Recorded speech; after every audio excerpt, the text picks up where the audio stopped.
मेरी नियमित रसोई में आप सभी का बहुत बहुत स्वागत है। तो फ्रेंड्स, आज आपके लिए कुछ खास और अलग रेसिपी लेके आए हैं। तो फ्रेंड्स, हम बनाएंगे आज नमकीन, वो भी होममेड नमकीन। किस तरीके से बनाते हैं घर पर, बहुत ही आसान तरीके से। तो चलिए होममेड नमकीन हम बनाते हैं और करते हैं उसकी तैयारी।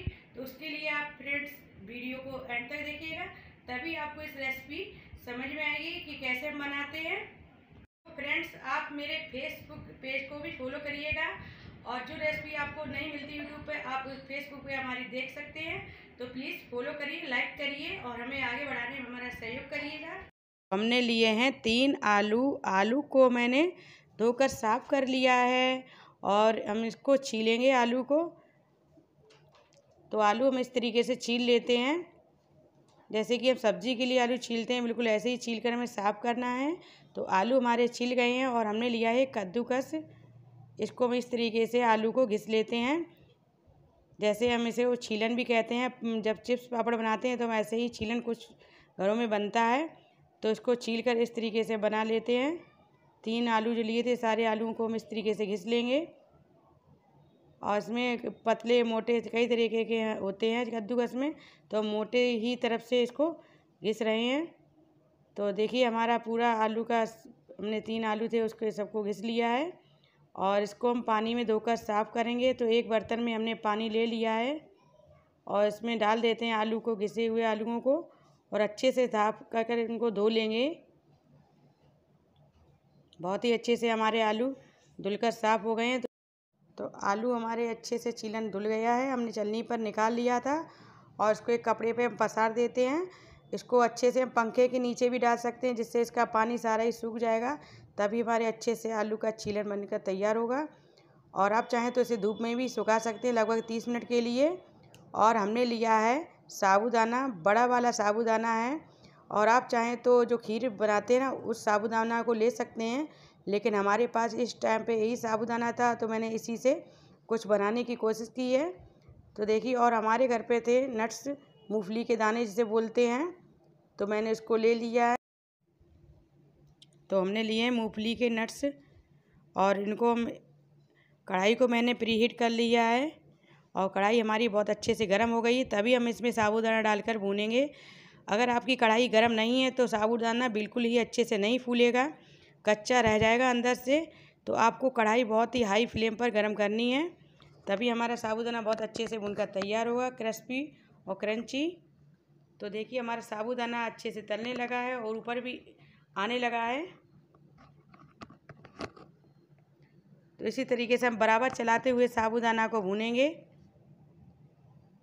एक एक दाना बिल्कुल मोती जैसा फूल फूल कर आ रहा है साबूदाना का।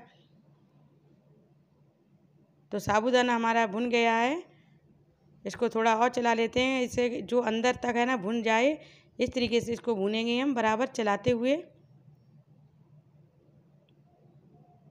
तो साबूदाना हमारा भुन गया और इसको हम निकाल लेते हैं एक जाली पर।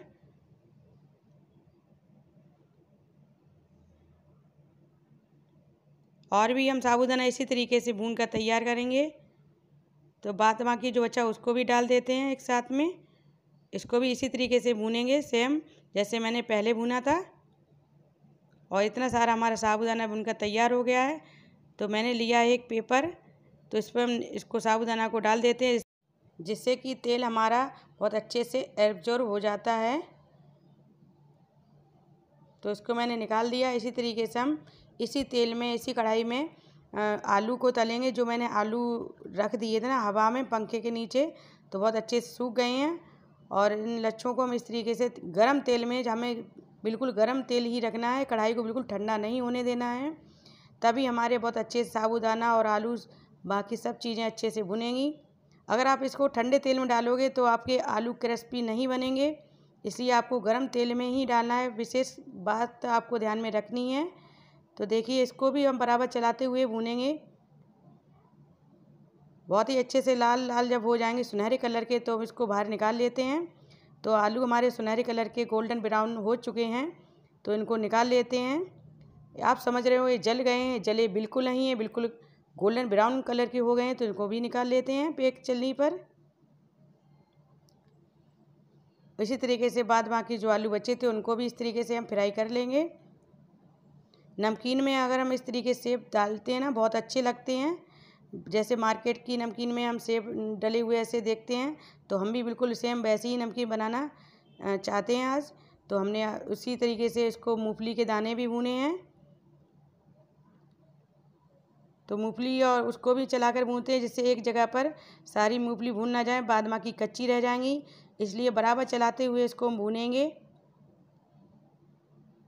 बहुत अच्छी तरीके से भूनना है। जिस आप इसकी फ़िक्र बिल्कुल मत करिएगा कि आपके मूंगफली ज़्यादा जल जाएंगी, क्योंकि इसे मीडियम गैस पर हमें भूनना है। इसको हाई गैस पर हम बिल्कुल नहीं भूनेंगे। और ऊपर के जो इसकी परत होती है वो थोड़ी सी ब्राउन ज़्यादा हो जाती है। आप बिल्कुल चिंता नहीं करिए, क्योंकि मूंगफली तभी अच्छे से भुनकर तैयार होती है जब ऊपर का जो लेयर है ना, इसकी ऊपर का चिक्कल अच्छे से भुन जाता है, तो अंदर तक मूंगफली हमारी बहुत अच्छे से सिक जाएगी, पक जाएगी। तो इसको भी निकाल लेते हैं एक जाली पर। तो हमारी सारी जो साबूदाना है, मूंगफली है और आलू की जो मैंने चीलन बनाया था उसको भी अच्छे से देख लिया है। तो आप देख सकते हैं साबूदाना बहुत ही क्रिस्पी हो गया है हमारा। और भी आपको तोड़ के दिखाते हैं। और मूंगफली के दाने भी हमारे बहुत अच्छे से क्रिस्पी हो गए हैं। तो सारी चीज़ हमारे बहुत अच्छे से भुनकर तैयार हुई है। और जो आलू का मैंने इसे बनाया था चीलन, तो उसको भी तोड़ के देखते हैं। तो सारी चीज़ें हमारी बहुत ही क्रिस्पी और क्रंची बनी हैं। तो हमने लिए हैं कुछ मसाले, उनको भी देख लेते हैं। हमने लिया है आधा चम्मच लाल मिर्च पाउडर, और 1 चम्मच लिया है हमने चाट मसाला, और 1 चम्मच लिया है हमने खटाई मतलब कि आमचूर पाउडर। और आमचूर पाउडर डालेंगे हम अपनी नमकीन में, बहुत ही अच्छी खट्टी बनेगी। जो खटास आती है नमकीन बिल्कुल इसी से आती है। और हमने 1 चम्मच लिया है काला नमक, और हमने लिया है 1 चम्मच भुना हुआ जीरे का पाउडर, और 1 चम्मच हमने लिया है सफ़ेद नमक, जो कि हम खाने में इस्तेमाल करते हैं। और सारी जो चीज़ें हैं उसको एक बाउल में हम इकट्ठा कर लेते हैं और इसे अच्छे से मिक्स करेंगे। और हम मसाले लिए थे उसको मसाले को भी डाल देते हैं। तो सारे मसाले हम इसमें एक बार में ही डाल देते हैं, क्योंकि हमें नमकीन के अंदर ही मसाले ऐड करने हैं। तो सारे साथ में ही डाल देते हैं और इसको अच्छे से मिक्स कर लेते हैं, जो पूरे नमकीन में अच्छे से मिक्स हो जाएं। कहीं पर ज़्यादा कहीं पे कम ना हो जाए, इसलिए हमें अच्छे से इसको मिक्स करना है। तो चलाते हुए हम इसमें और भी कुछ डालेंगे फ्रेंड्स, तो आप इसके लिए वीडियो पूरा देखिए, तभी आपको ये नमकीन पूरी समझ में आएगी कि हमने कैसे बनाई है। और इसमें डालेंगे हम अभी थोड़े से भुने हुए काजू और कड़ी पत्ते। तो कड़ी पत्ते हमारे पास सूखे हुए रखे थे, तो मैंने इसको ऐसे इस तरीके से क्रश करके इसको डाल देंगे, थोड़ा सा पीस कर। कड़ी पत्ते से बहुत ही अच्छा स्वाद आता है। नमकीन में आपने शायद खाए होंगे, मार्केट की जो नमकीन आती है उसमें भी कड़ी पत्ते पड़े होते हैं। और हमें थोड़ा सा पुदीना डाला था इसमें। पुदीना और कड़ी पत्ते की खुशबू बहुत ही अच्छी लगती है नमकीन में। और हमने इसमें थोड़े काजू भी डाल दिए थे भूनकर, हमारे घर पर रखे थे, तो मैंने कहा क्यों ना इसमें काजू भी डाल दिए जाएं। तो हमारी बहुत ही अच्छे से नमकीन तैयार हो गई है। बस इसको अच्छे से मिक्स भी कर लेते हैं। तो हमारी नमकीन बनकर तैयार हो गई है। आप देख सकते हैं इसका कलर बहुत अच्छा आया है और देखने में अच्छी लग रही है, तो खाने में कितनी अच्छी बनी होगी। जब आप अपने घर पर इस तरीके से नमकीन बनाओगे, तो जब आप खाओगे तो कहोगे कि हाँ, नमकीन तो बहुत टेस्टी बनती है। तो आप इस बार इस तरीके से नमकीन को ज़रूर बनाइए। तो आपके लिए हम प्लेट को सर्व करते हैं। जब आपके घर पर नमकीन वगैरह कुछ भी खाने को नहीं होता, तब हम इसी तरीके से नमकीन बनाएंगे, जो कुछ घर के बचे हुए सामानों से हम बनाकर तैयार कर सकते हैं। बहुत आसानी से हमारे घर पर मिल भी जाते हैं। तो नमकीन बढ़िया सी बनाइए और खाइए। अगर आप इसमें थोड़ा सा मिठास देना चाहते हैं, तो आप इसमें पिसी हुई चीनी डाल सकते हैं, जो शुगर पाउडर 1 चम्मच, जिससे खट्टा मीठा दोनों फ्लेवर्स आपको मिलेंगे। तो फ्रेंड्स, आपको अगर नमकीन की रेसिपी पसंद आती है तो लाइक करना बिल्कुल ना भूलिए, दोस्तों को शेयर करिए और नए हो चैनल को सब्सक्राइब करिए।